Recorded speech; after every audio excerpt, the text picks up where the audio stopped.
Hello tout le monde, j'espère que vous allez bien. Je vous retrouve aujourd'hui dans un contexte un peu différent parce que j'avais pas du tout prévu de filmer. L'installation lumineuse est assez douteuse, le cadrage pas mal aussi, je suis assise par terre dans le lit, donc c'est un peu plus roots que d'habitude. Mais je sais pas, j'avais vraiment envie de vous parler d'un truc. Ça fait plusieurs jours que je vois des débats fleurir sur les réseaux sociaux sur la question des shootings visio.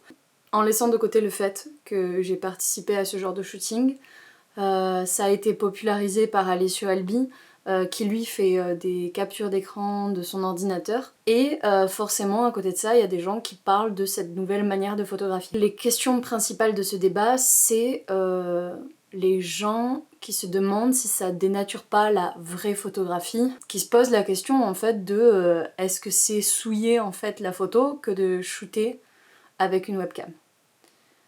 Ce que j'en pense, c'est qu'il n'y a pas de bonne ou de mauvaise manière de photographier. La photo, c'est un art, et l'art, c'est chercher, c'est fouiller, c'est apprendre pour pouvoir ensuite briser les codes et les transcender. Et je vois pas pourquoi en fait utiliser une matière qui est quand même vachement révélatrice de notre société, en fait l'écran ça fait partie de notre vie, pourquoi est-ce qu'utiliser cette matière-là pour créer serait en fait vulgariser une pratique. La photographie, faut arrêter de penser que c'est un art noble. Aujourd'hui quelqu'un qui fait des selfies fait de la photo. Aujourd'hui quelqu'un qui prend en photo son chat ou un joli paysage et qui le poste sur Instagram, c'est de la photo, c'est une manière populaire de faire de la photo, mais ça reste de la photo. J'ai un master en art, en recherche, et en fait, ce master, je l'ai fait sur cette question-là, sur la question de l'autoreprésentation, en fait, à l'ère des réseaux sociaux. Donc, c'est-à-dire le selfie, en gros, quoi. Le fait de photographier et de poster instantanément, en fait.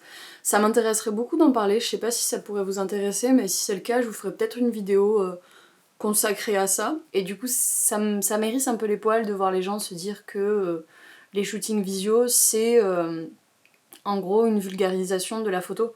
Non.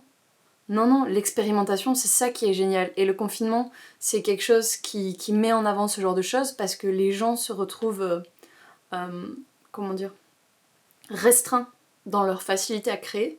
Et ça amène de nouvelles choses. Et je trouve que utiliser l'écran comme une matière de création, je trouve ça beau en fait.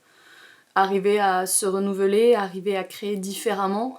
La photo, c'est un média assez ancien quand même. Et de voir la manière dont elle a de tout le temps se renouveler, que ce soit avec Instagram, que ce soit avec les filtres, avec les applications de retouches qui sont maintenant accessibles à tout le monde. Enfin, la photo, ça s'est popularisé justement, tout le monde en fait, et je vois pas pourquoi ça pourrait pas encore évoluer dans la direction de se servir d'un écran qui, oui, ça trash, bien sûr que ça trash. Moi, je l'ai vu dans mes expériences, photographier un écran, ça va forcément dépendre en fait de la qualité de l'internet. Mais en attendant, justement, Internet en fait devient une matière. Et une photo dépend toujours de quelque chose. Une photo en extérieur va dépendre de la météo par exemple. Si jamais il y a un imprévu, ça rend quelque chose d'unique à cette photo. Et là, je pense que les défaillances d'Internet, c'est la même chose en fait. Ça vient créer le détail, ça vient créer l'erreur qui rend la photo unique et je trouve ça dingue en fait. Aujourd'hui, avec un appareil photo, on maîtrise tout, c'est pas comme à l'argentique à l'époque. Mais je trouve que Internet et le fait de photographier un écran, ça vient recréer en fait du hasard, de l'aléatoire, de l'erreur. Et je trouve ça vraiment cool parce que d'un coup, on n'est plus maître à 100% de ce qu'on fait. Il y a quelque chose qui va nous échapper, la qualité d'Internet. D'un coup, la qualité baisse, la photo va être plus dégueu pour une certaine séance photo que pour une autre. Et je trouve ça magique en fait. Genre, je comprends pas trop les débats qui disent que en gros, ça salit l'art de la photographie. Non, au contraire, les gens qui arrivent à réinventer la photo, c'est ceux qui la rendent plus riche encore. Et moi, j'encourage vraiment ce genre de démarche parce que c'est en fouillant comme ça et en se réinventant que la photographie, ça existe toujours et qu'il y a autant d'engouement autour de cet art, c'est parce que c'est un média qui a pas encore fini de nous surprendre et je pense que les shoots visio, c'est une nouvelle étape dans l'histoire de la photo et je trouve ça vraiment génial.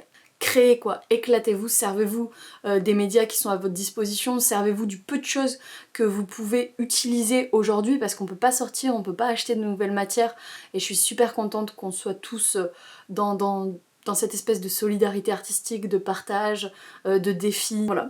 Maintenant il est tard pour moi donc je vais éteindre cet appareil photo, arrêter de réfléchir dans tous les sens et vous souhaiter une bonne nuit. Ciao.